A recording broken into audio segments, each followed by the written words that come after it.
Hello बच्चों, good morning. मैं हूं पंकज सिंह और आज हम लोग अपनी इस क्लास में सॉलिड सब्सटेंस की प्रॉपर्टीज को देखने वाले हैं। और हम जानते हैं कि किसी सॉलिड सब्सटेंस की जो प्रॉपर्टीज होती है वह उस सॉलिड सब्सटेंस की कंपोजिशन और उसके स्ट्रक्चर पर डिपेंड करती है। ओके, यानी किसी ठोस पदार्थ का जो गुण होता है वह उस ठोस पदार्थ के संघटन और उसकी संरचना पर निर्भर करता है।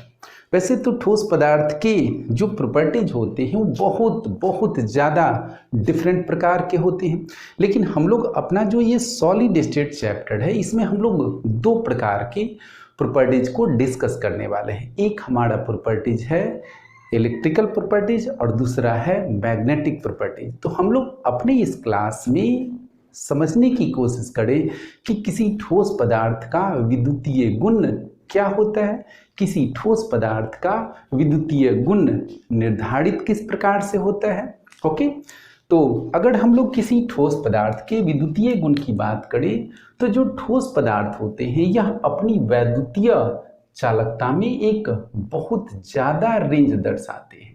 ओके, जो वैद्युतीय चालकता होती है ठोस पदार्थ की, यह वैद्युतीय चालकता किसकी? ठोस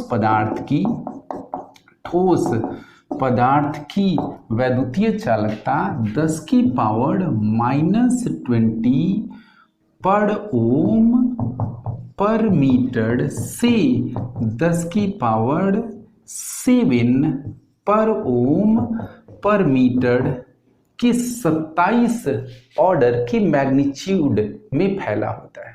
तो फिर से हम लोग अपनी बात देखें कि जो ठोस पदार्थ होते हैं यह वैद्युतीय चालकता में एक अद्भुत रेंज शो करते हैं।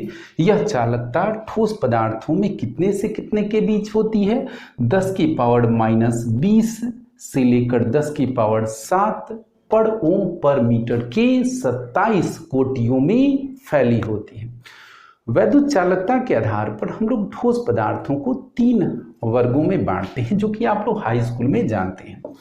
एक को हम लोग क्या कहते हैं? हम लोग एक को कहते हैं कंडक्टर, मतलब क्या जी? चालक। ओके, हम लोग दूसरे को क्या कहते हैं? हम लोग कहते हैं इंसुलेटर कहते हैं। ओके, इंसुलेटर यानी हम इसको कहते हैं कुचालक कहते हैं, या आप इसे कहीं कहीं क्या पढ़ते हैं? अचालक भी पढ़ते हैं। ओके, और एक हमारा तीसरा क्लास है, कौन सा? ये है हमारा semi conductor. Okay, semi conductor जिसको हम क्या कहते हैं? अर्ध चालक कहते हैं। ओके, तो हमने क्या पाया कि जो ठोस पदार्थ होते हैं वह अपनी विद्युतीय चालकता में एक अद्भुत विविधता, एक बहुत ज्यादा रेंज शो करते हैं। जो जितने भी ठोस पदार्थ हैं उन सब में 10 की पावर -20 से 10 की पावर 7 पर ओम पर मीटर के 27 कोटियों में फैला होता है। और ठोस पदार्थों को चालकता के आधार पर हम 3 वर्गों में बांटते हैं। ओके, हम एक को क्या कहते हैं? कंडक्टर एक क्लास को कहते हैं, दूसरे को हम इंसुलेटर कहते हैं, तीसरे को हम सेमी कंडक्टर कहते हैं।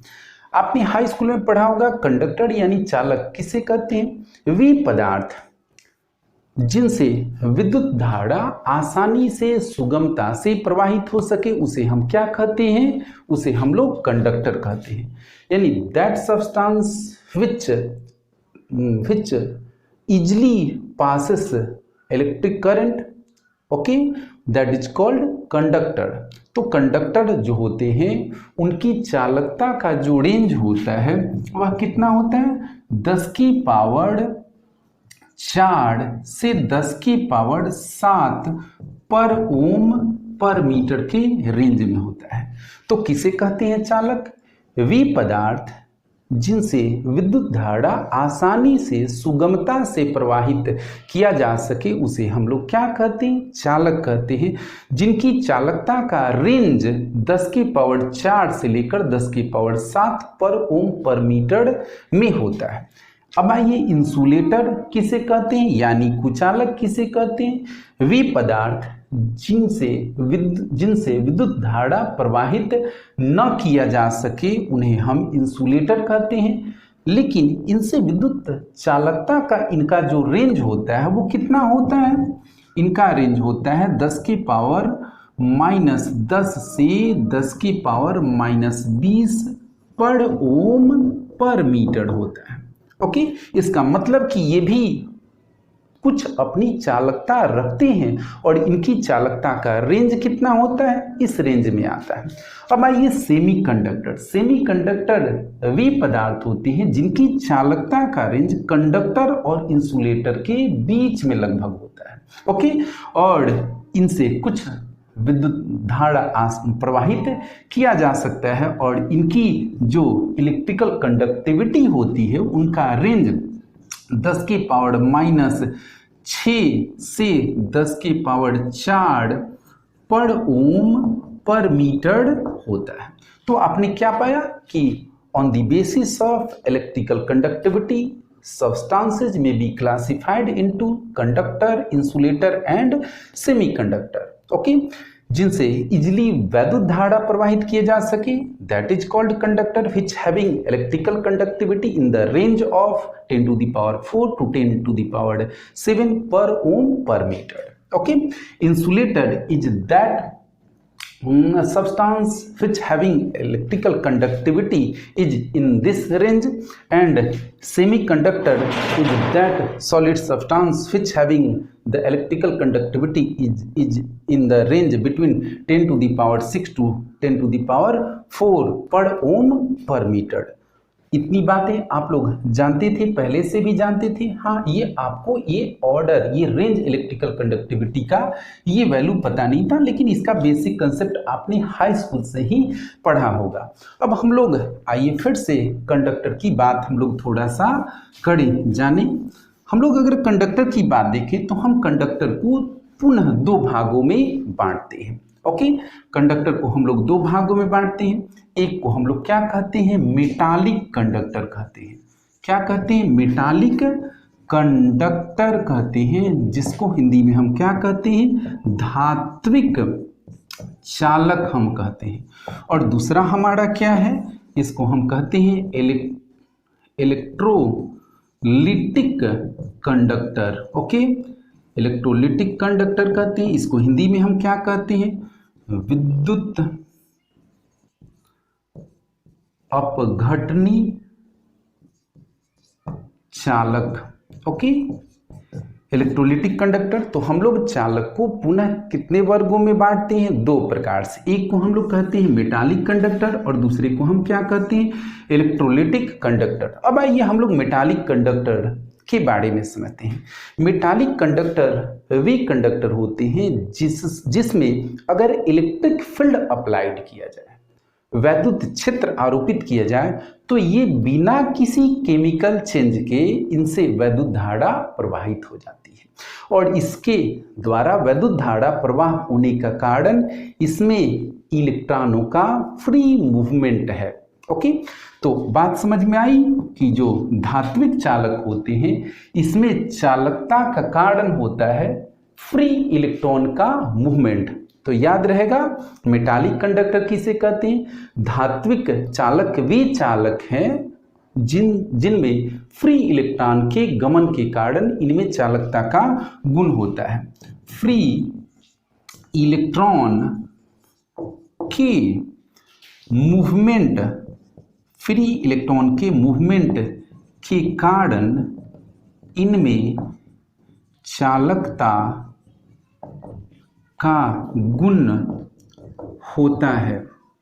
ओके, चालकता का गुण होता है और ये सॉलिड स्टेट में भी और मोल्टेन स्टेट में भी, यानी ठोस अवस्था में भी और गलित अवस्था में, दोनों अवस्था में ही ये वैद्युत चालकता का गुण दर्शाते हैं जब पोटेंशियल डिफरेंस स्थापित किया जाता है। ओके, और इसमें अगर हम लोग बात देखें, आइए अब इसमें देख लें। इलेक्ट्रोलिटिक कंडक्टर की हम लोग बात करें तो इलेक्ट्रोलिटिक कंडक्टर में इलेक्ट्रिकल कंडक्टिविटी का कारण होता है आयन का मूवमेंट। क्या होता है?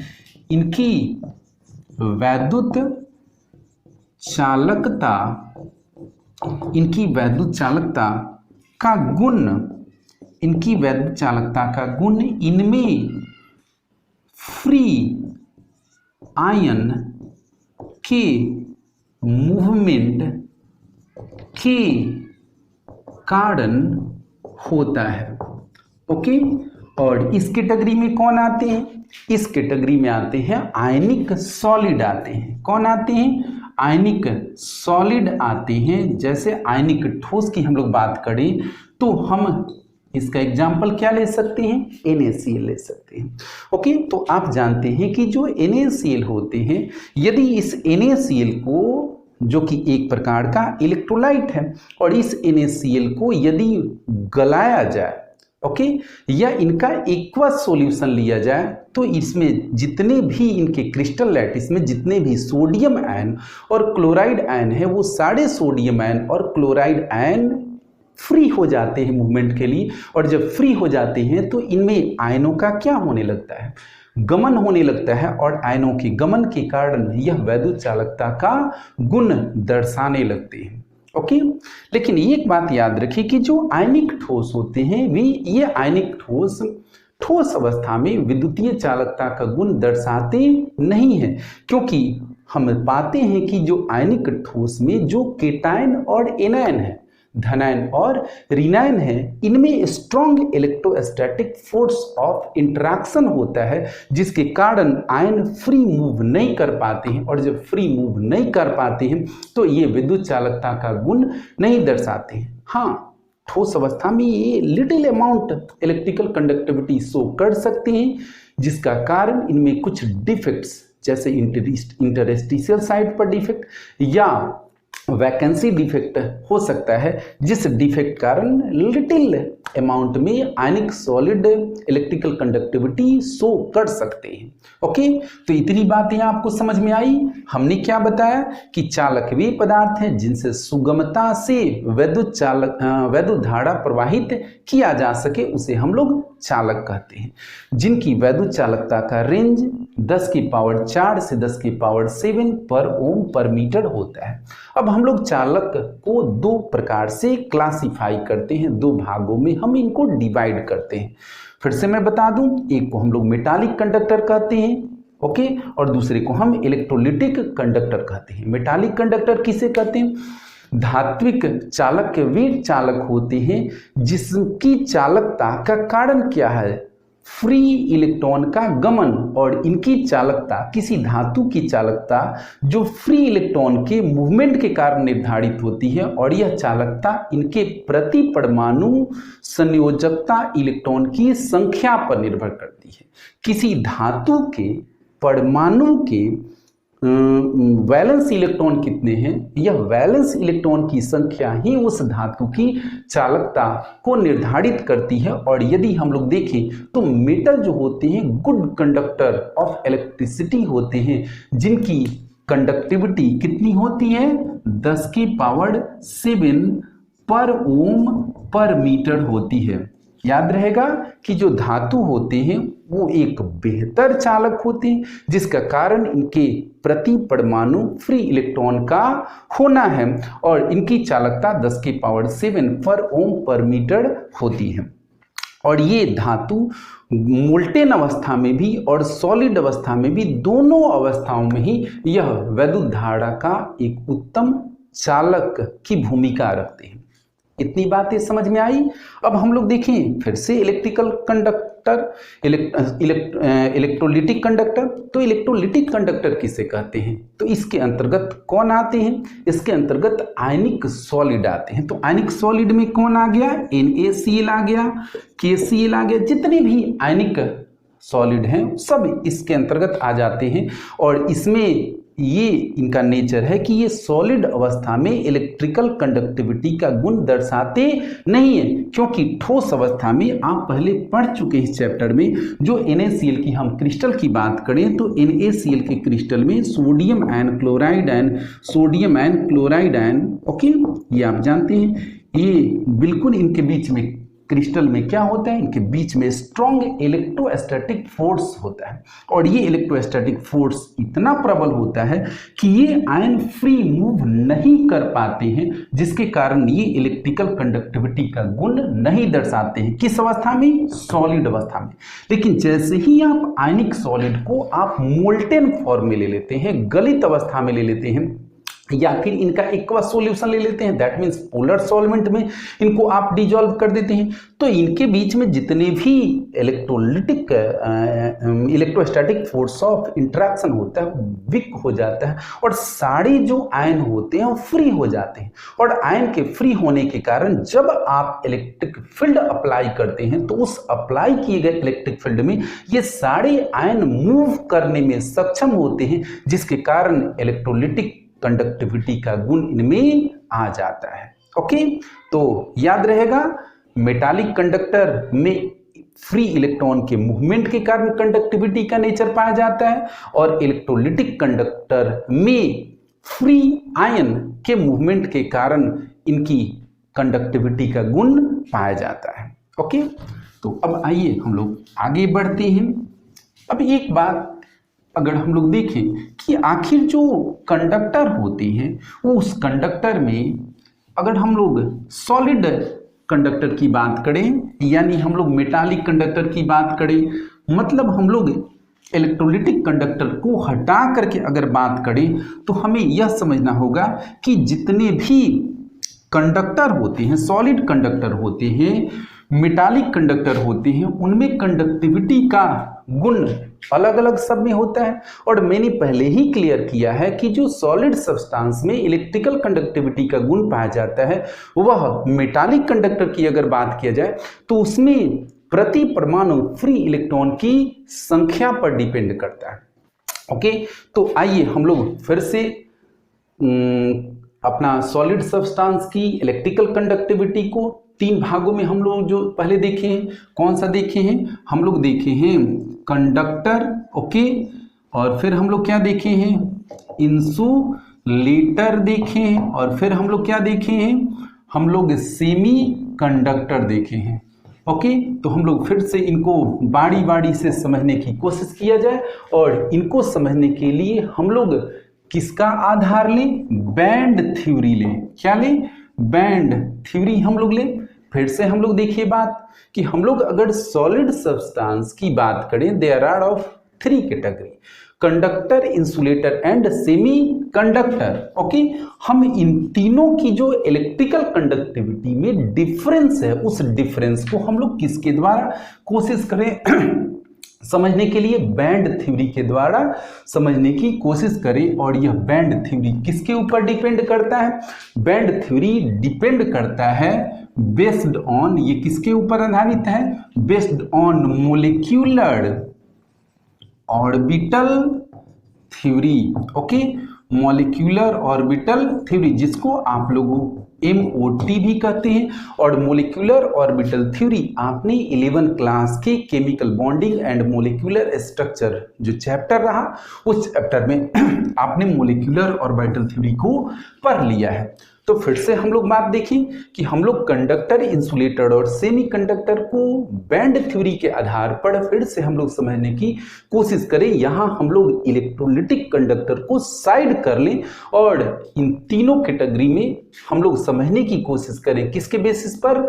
बैंड थ्योरी के आधार पर, जिसको हम लोग क्या कह सकते हैं? जिसको हम लोग कह सकते हैं मैकेनिज्म ऑफ इलेक्ट्रिकल कंडक्शन।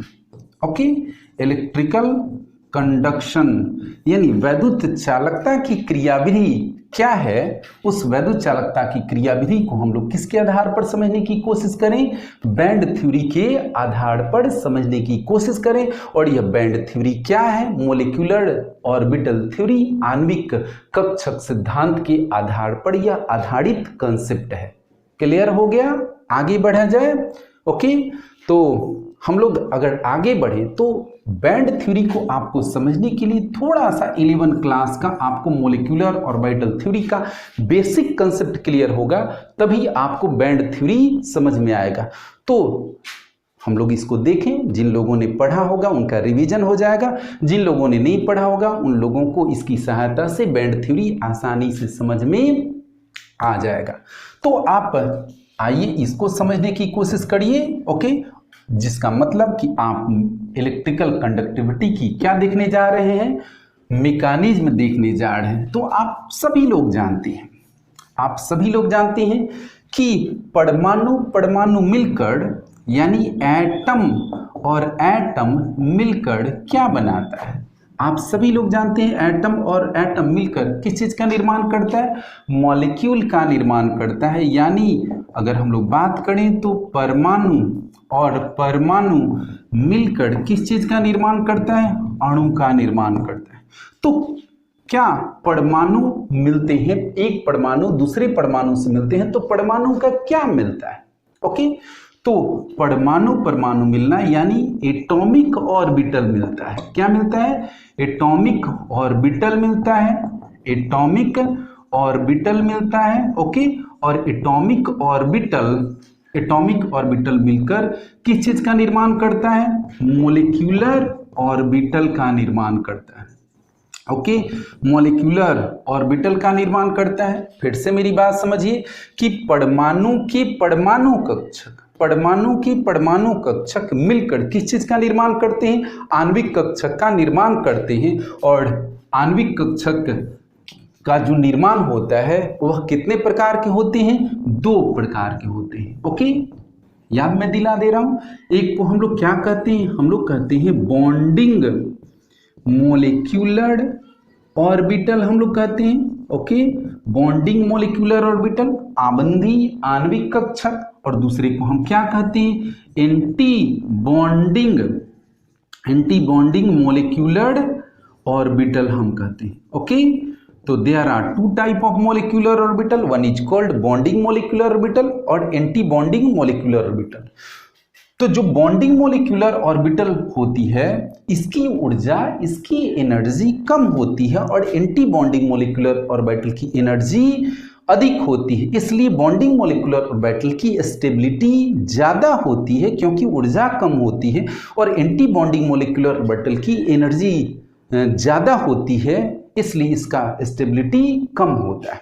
तो इतनी बातें समझ में आई, आप इसको ये जानना जरूरी है, ये डाटा आप ले लीजिए, स्क्रीनशॉट ले लीजिए। फिर हम लोग इसके आगे बढ़ते हैं और समझते हैं एक एग्जाम्पल के द्वारा। लेकिन एक बात याद रखिए कि आप मॉलिक्यूलर ऑर्बिटल थ्योरी यहाँ नहीं पढ़ रहे हैं, वो 11 का टॉपिक है। आपको यहाँ पढ़ना है बैंड थ्योरी, और बैंड थ्योरी की सहायता से आप कंडक्टर, इंसुलेटर और सेमीकंडक्टर को समझने की कोशिश करेंगे यहाँ पर, ओके। तो नोट कर लिया आपने, आइए अब हम लोग आगे बढ़ें।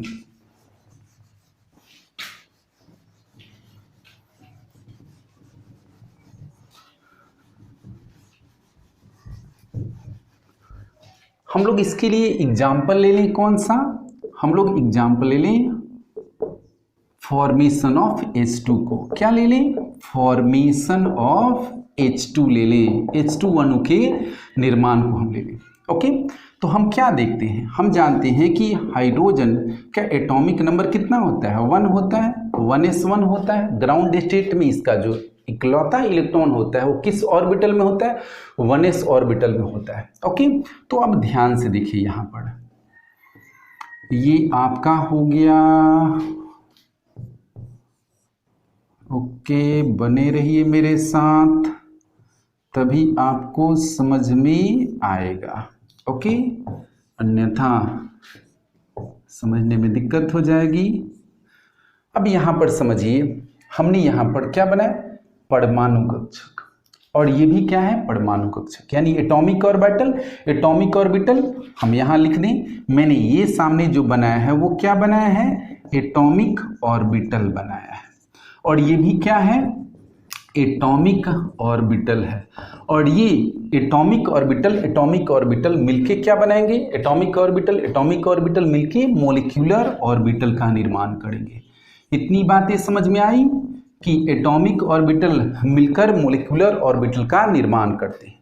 तो जितने एटॉमिक ऑर्बिटल मिलते हैं मॉलिक्यूलर ऑर्बिटल के निर्माण में, मोलिकुलर ऑर्बिटल की संख्या उतनी ही होती है। जैसे जब दो एटॉमिक ऑर्बिटल मिलेंगे तब कितने मोलिकुलर ऑर्बिटल का निर्माण होगा? दो मोलिकुलर ऑर्बिटल का निर्माण होगा। यानी मोलिकुलर ऑर्बिटल की संख्या भाग लेने वाले एटॉमिक ऑर्बिटल की संख्या के बराबर होती है। और मोलिकुलर ऑर्बिटल दो प्रकार के होते हैं जो अभी मैंने बताया, एक को हम बॉन्डिंग एमओ कहते हैं और दूसरे को एंटी बॉन्डिंग कहते हैं। तो अब आइए हम लोग देख रहे थे किसको? हम लोग देख रहे थे फॉर्मेशन ऑफ H2। तो ये हमारा एक हाइड्रोजन परमाणु के इधर दें, दूसरा हाइड्रोजन परमाणु, तो हम क्या लिखें?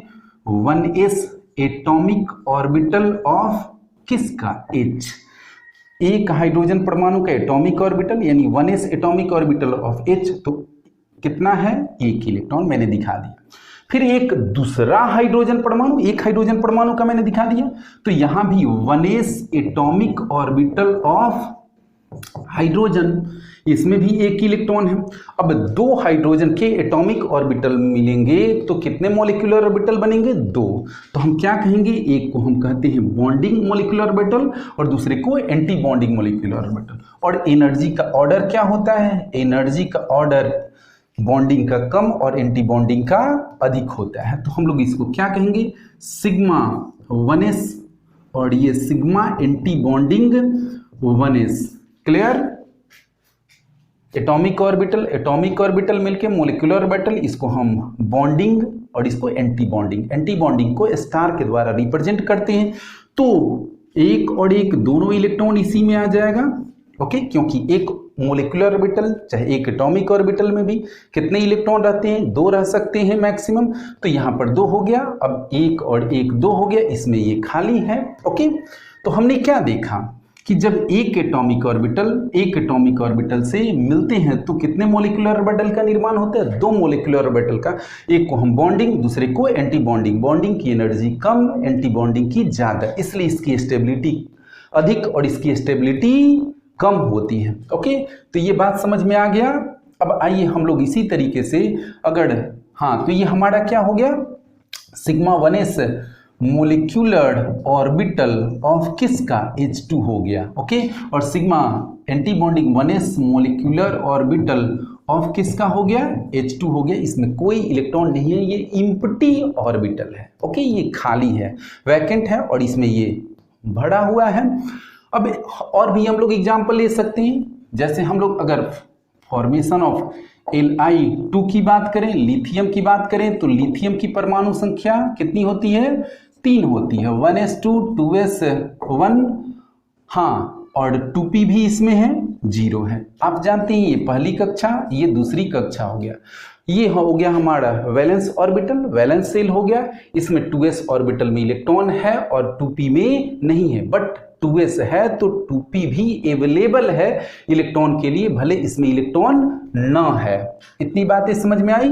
तो हम लोग ऐसे सिर्फ हम लोग इसका क्या बना लें? हम लोग सिर्फ इसका वो वैलेंस वाला अपना बना लें। तो वैलेंस का हमने बना दिया, तो 1s न करके इसको अब क्या कर दी? इसको छोड़ देते हैं, हम इसको सेट बनाते हैं। तो 2s एटॉमिक ऑर्बिटल ऑफ क्या जी? लिथियम।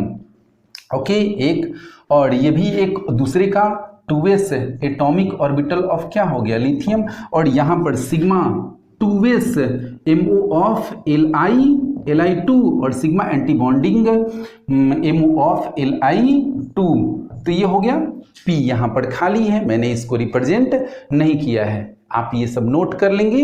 इतनी बातें समझ में आई? हमारा कंसेप्ट कहाँ फिर से हम लोग चला जाए? बैंड थ्योरी तक चला जाए, जो कि हमारा मोलिकुलर ऑर्बिटल थ्योरी के बेस्ड है। और मोलिकुलर ऑर्बिटल थ्योरी को हमने थोड़ा सा संक्षेप में यहाँ पर बताया। अब आइए हम लोग फिर से बैंड थ्योरी की ओर बढ़ें।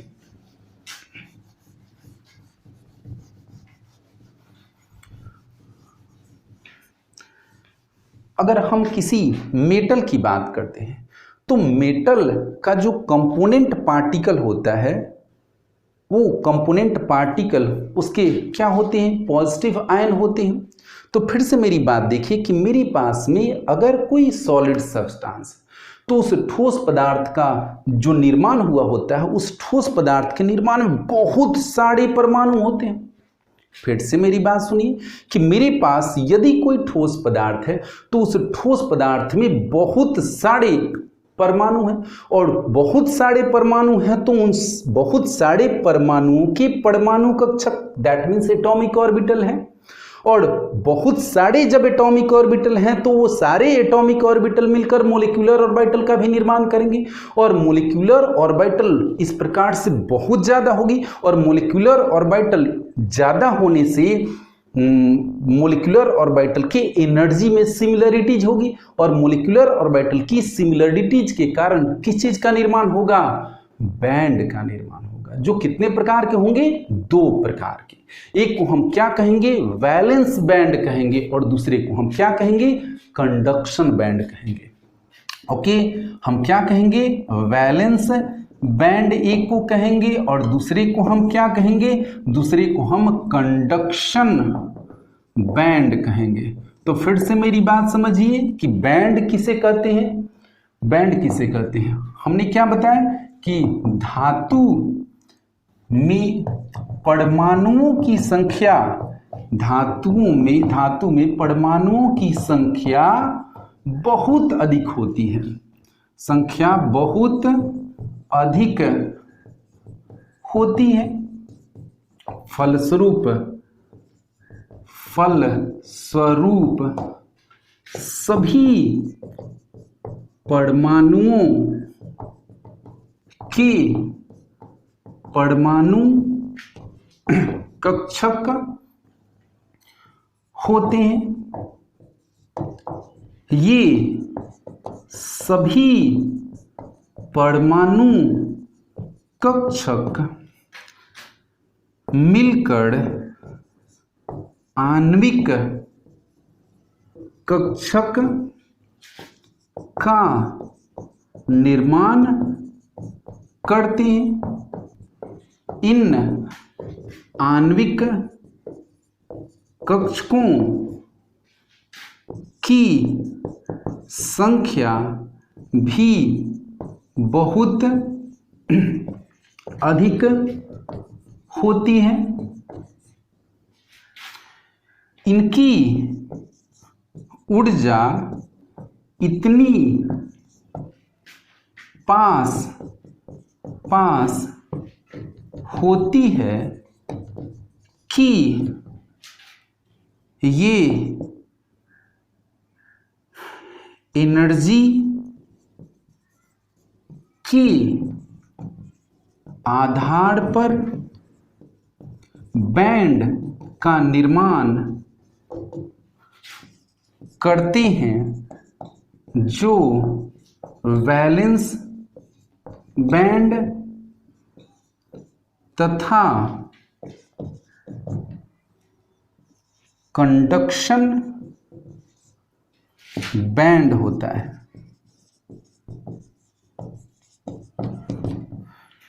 Now we say that in metal there are many moles of atoms. All atoms having atomic orbital, or many atomic orbitals are combined together to gives numerous molecular orbital. The energy of molecular orbital having similarity so that they mix different bands. There are 2 type of bands. One is called valence band and other is called conduction band. Okay, valence band जो होता है इसकी energy कम होती है, और जो conduction band होता है इसको हम क्या कहते हैं? संयोजकता बैंड कहते हैं, और इसको हम क्या कहते हैं? चालन बैंड कहते हैं। ओके, याद रहेगा। तो ये नोट आपने कर लिया, नोट कर लिए, मिटा दूं मैं या फिर स्क्रीनशॉट ले लीजिए इसका। ओके, आइए हम लोग फिर से इसको समझने की कोशिश करें, और तब जाकर कंडक्टर, सेमीकंडक्टर और इंसुलेटर हम लोगों की बात पूरी तरह से हम लोग समझ पाएंगे। तो मिटा देते हैं हम इसको। ओके, फिर से हम लोग आइए किसका एग्जाम्पल ले लें? लिथियम का।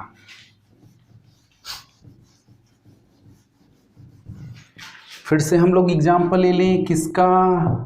लिथियम का। कितनी परमाणु संख्या? 3, 1s2 2s2 2s1 2p0 हो गया 3। अब ये देखिए, ये कौन से ऑर्बिटल हैं? वैलेंस ऑर्बिटल है। याद रहेगा, ये कौन है, वैलेंस ऑर्बिटल है, आप जानते हैं। और इसका न्यूक्लियस और इनर इलेक्ट्रॉन को हम क्या कहते हैं, कर्नेल कहते हैं। यानी किसी परमाणु के नाभिक और उसके आंतरिक इलेक्ट्रॉन को हम एक साथ क्या कहते हैं, कर्नेल कहते हैं। जबकि बाहरी कक्षा के इलेक्ट्रॉन को हम क्या कहते हैं, वैलेंस इलेक्ट्रॉन कहते हैं। और वह इलेक्ट्रॉन जिस ऑर्बिटल में होता है उसे हम क्या कहते हैं, वैलेंस ऑर्बिटल कहते हैं। तो ये मेरा हो गया वैलेंस ऑर्बिटल। अब इस वैलेंस ऑर्बिटल में, हाँ, इसमें डी ऑर्बिटल नहीं है, क्योंकि फर्स्ट सेल में एक ही ऑर्बिटल होता है एस, दूसरे में एस और पी, तीसरे में क्या होता है, एस पी डी, चौथे में कितना ऑर्बिटल होता है, कितने टाइप का, एस पी डी और एफ। चलिए वो अलग एक टॉपिक है। तो हमने क्या देखा कि मेरे पास में एक लिथियम का टुकड़ा है, उस लिथियम के टुकड़े में बहुत सारे लिथियम के एटम हैं, और बहुत सारे जब लिथियम के एटम हैं तो उनके बहुत सारे 2s ऑर्बिटल और 2p ऑर्बिटल हैं। तो उस बहुत सारे 2s ऑर्बिटल मिलकर मोलिक्यूलर ऑर्बिटल बनेंगे। जितने भी लिथियम की बहुत अधिक संख्या है, और जितने भी, यहां समझने वाली बात है, तो मेरे पास एक लिथियम का टुकड़ा है, मेटल है ये। लिथियम के उस टुकड़े में बहुत सारे 2s ऑर्बिटल हैं और बहुत सारे 2p ऑर्बिटल हैं। तो जितने भी 2s ऑर्बिटल हैं वो सभी 2s ऑर्बिटल मिलकर जो मोलिक्यूलर ऑर्बिटल का निर्माण करेंगे, उस मोलिक्यूलर ऑर्बिटल को हम क्या कहेंगे, वैलेंस बैंड का निर्माण करेंगे। ओके। और जितने भी 2p ऑर्बिटल होंगे यानी इम्प्टी ऑर्बिटल होंगे, वो सभी इम्प्टी ऑर्बिटल जो मोलिकुलर ऑर्बिटल का निर्माण करेंगे, उस मोलिकुलर ऑर्बिटल को हम किस संदर्भ में पाएंगे, कंडक्शन बैंड। समझ में मेरी बात आई? और एग्जांपल ले लें, किसी समझ में आया? फिर से हम अगला एग्जांपल ले लेंगे। मेरी बात समझिए कि लिथियम के जितने भी 2s ऑर्बिटल हैं, सभी 2s ऑर्बिटल के द्वारा वैलेंस बॉन्ड का निर्माण होगा, और सभी 2p ऑर्बिटल के द्वारा, सभी 2p ऑर्बिटल के द्वारा कंडक्शन बैंड का निर्माण होगा। ओके। एक और एग्जांपल ले लेते हैं, जैसे और किसी हम मेटल की बात कर लें, जैसे चलिए सिलिकॉन की हम बात कर लें। ओके। तो सिलिकॉन की परमाणु संख्या कितनी होती है बताइए? 14, 1s2, 2s2, 2p, 6, 3s कितना, 3s2, 3p कितना, 6 2 8 2 10 2 12 2 14, और इसमें क्या है, 3d भी है, 0। इतनी बात समझ में आई? हाँ। तो ये आपका क्या हो गया, आंतरिक इलेक्ट्रॉन ये, और ये इसका क्या हो गया, बाहरी कक्षा का इलेक्ट्रॉन, वैलेंस इलेक्ट्रॉन। तो जितने भी 3s, अगर हम सिलिकॉन के संदर्भ में देखें तो जितने भी 3s और 3p ऑर्बिटल का निर्माण करेंगे, मोलिकुलर ऑर्बिटल का निर्माण करेंगे, उन सभी मोलिकुलर ऑर्बिटल से जिस बैंड का, एनर्जी की सिमिलरिटी से जिस बैंड का निर्माण होगा वो वैलेंस बैंड होगा। और जितना भी 3d होगा, इम्प्टी जितना भी 3d होगा सिलिकॉन के, वो सभी जिस मोलिकुलर ऑर्बिटल का निर्माण करेंगे वो कंडक्शन बैंड होगा। यानी किसी धातु में उसके वैलेंस सेल में जितने भी ऑर्बिटल में इलेक्ट्रॉन होंगे, वो सभी इलेक्ट्रॉन जिस मोलिकुलर ऑर्बिटल का निर्माण करके बैंड बनाएंगे वो सभी वैलेंस बैंड में आएगा, यानी इलेक्ट्रॉन वाला ये बैंड है मोटा मोटी। और जितने भी रिक्त ऑर्बिटल होगा वो सभी बैंड का निर्माण करेंगे, वो कंडक्शन बैंड होगा, यानी ये वाला होगा। अलग अलग में अपना अलग अलग ऑर्बिटल आएगा। तो ये बात समझ में आया, आप इसको नोट कर लें, इंपॉर्टेंट बात है। अब आइए हम लोग इसको आगे और समझे। हाँ, इसकी एनर्जी क्या है, इसकी एनर्जी कम है और इसकी एनर्जी ज्यादा है। ओके, चलिए अब आया जाए हम लोग कंडक्टर, इंसुलेटर और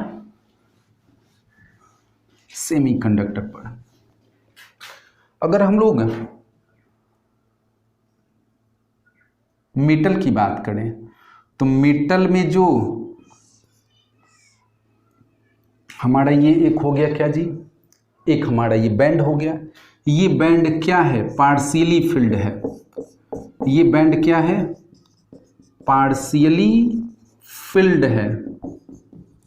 पार्शियली फिल्ड है, तो पार्शियली फिल्ड है तो आराम से इलेक्ट्रॉन इसमें से इसमें जाने में कोई दिक्कत नहीं होगी। एक दूसरी कंडीशन हम लोग ले लें, दूसरी कंडीशन हम एक ले लें, ये हमारा हो गया और हमारा ये हो गया। आइए, ये हमारा हो गया।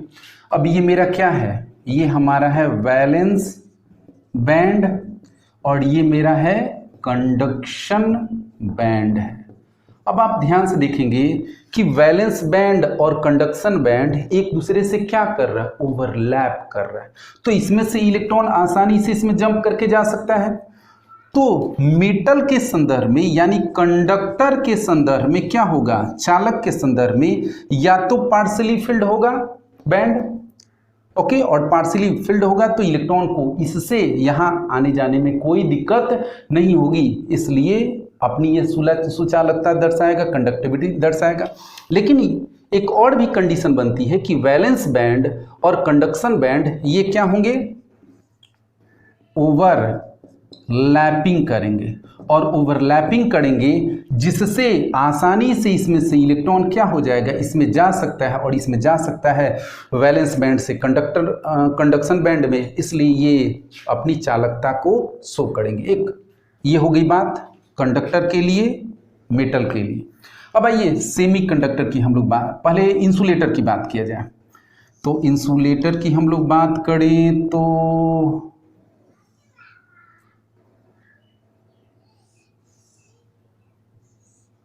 ये इंसुलेटर की हम लोग समझने वाले हैं। इंसुलेटर, ओके, यानी अचालक की हम लोग बात करने वाले हैं। तो अचालक में हम क्या देखते हैं? ये हमारा हो गया वैलेंस बैंड और ये हो गया हमारा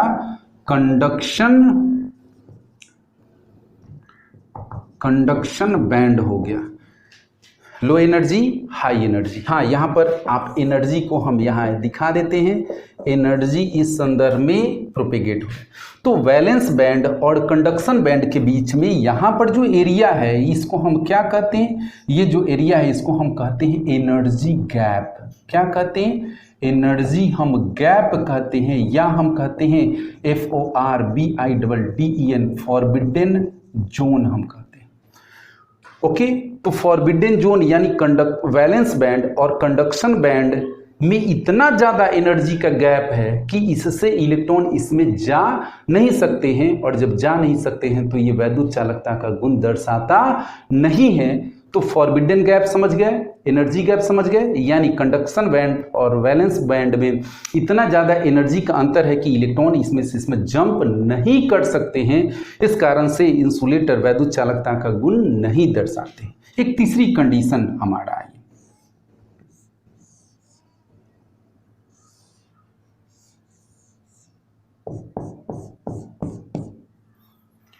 ये हमारा हो गया वैलेंस बैंड और ये हो गया हमारा कंडक्शन बैंड। समझ में आया? अब देखिए, ध्यान से देखिए, ये जो फॉरबिडन एरिया है, एनर्जी गैप है, एनर्जी गैप है, यानी फॉरबिडन जो जोन है यहाँ पर, ये बहुत ज़्यादा भी नहीं है और बहुत कम भी नहीं है।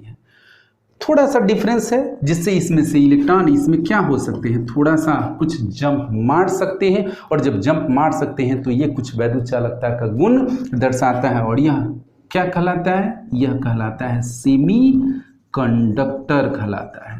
इसको हम कहते हैं अर्ध चालक। तो हम लोग क्या देखें? हम लोगों ने देखा चालक, अचालक और अर्धचालक। तीनों में अंतर किस चीज का है? तीनों में अंतर है फॉरबिडन जोन का, कि जो चालक होते हैं उसमें कोई फॉरबिडन जोन नहीं होता है, इसलिए इलेक्ट्रॉन इजिली वैलेंस बैंड से कंडक्शन बैंड में चले जाते हैं। लेकिन जो इंसुलेटर होता है उसमें यह गैप बहुत बड़ा होता है, जिसके कारण इलेक्ट्रॉन नहीं जंप कर पाते हैं। जबकि हम अर्धचालक की बात करें तो अर्धचालक में यह गैप कंडक्टर और इंसुलेटर के बीच में होता है, यानी कम होता है, जिससे कुछ इलेक्ट्रॉन यहां से यहां जा सकते हैं, जिसके कारण ये वैद्युत चालकता का कुछ गुण रखते हैं। अब आइए, जो कंडक्टर होते हैं, इस कंडक्टर का अगर हम लोग टेम्परेचर बढ़ाते हैं, तो जब टेम्परेचर बढ़ाते हैं तो इसकी चालकता घटती है। याद रखिएगा कि जो कंडक्टर होते हैं इनकी चालकता घटती है जब हम टेम्परेचर को बढ़ाते हैं, और इंसुलेटर जो होते हैं हम इनके टेम्परेचर को बढ़ाते हैं तो बहुत कम इनकी चालकता में थोड़ी वृद्धि हो सकती है, but that can't be considerable. लेकिन अगर हम सेमीकंडक्टर की बात करें तो इनका टेम्परेचर बढ़ाने पर इनकी कंडक्टिविटी बढ़ती है, क्योंकि इलेक्ट्रॉन जंप करके आसानी से पहले की तुलना में वैलेंस बैंड से कंडक्शन बैंड में चले जाते हैं, और जब चले जाते हैं तो इसकी कंडक्टिविटी बढ़ जाती है। बहुत ज़्यादा एग्जाम में आपसे पूछा जाता है कि कंडक्टर का टेम्परेचर बढ़ाने पर चालकता में वृद्धि न होकर कमी होती है, जबकि सेमीकंडक्टर का टेम्परेचर बढ़ाने पर इनकी चालकता में वृद्धि होती है। तो इसका कारण ये फॉरबिडन जोन है, इसमें नहीं है, इसमें बहुत ज़्यादा है, इसमें मिडिल दोनों के बीच में है। इतनी बातें समझ में आई। तो फिर मैं यहाँ पर क्या बताऊँ, कंडक्शन बैंड एक्चुअली क्या है, मोलिकुलर ऑर्बिटल, ये भी मोलिकुलर ऑर्बिटल की एनर्जी लेवल है, और यह किस से कौन सा मोलिकुलर ऑर्बिटल है, वह जिस वैलेंस ऑर्बिटल में इलेक्ट्रॉन होता है उससे ये बनता है, और जिसमें इलेक्ट्रॉन नहीं होता है वैलेंस ऑर्बिटल में उससे ये बनता है। इसकी ऊर्जा कम, इसकी ऊर्जा ज़्यादा होती है। तो इस तरीके से मैंने आप लोगों को बैंड थ्योरी के आधार पर, बैंड थ्योरी ऑफ सॉलिड के कंसेप्ट के आधार पर मैंने आप लोगों को कंडक्टर, इंसुलेटर और सेमीकंडक्टर को बता दिया। ओके, तो फिर यदि कोई अगर इसमें प्रॉब्लम हो तो आप मुझसे पूछेंगे। तब तक के लिए goodbye. Okay, thank you.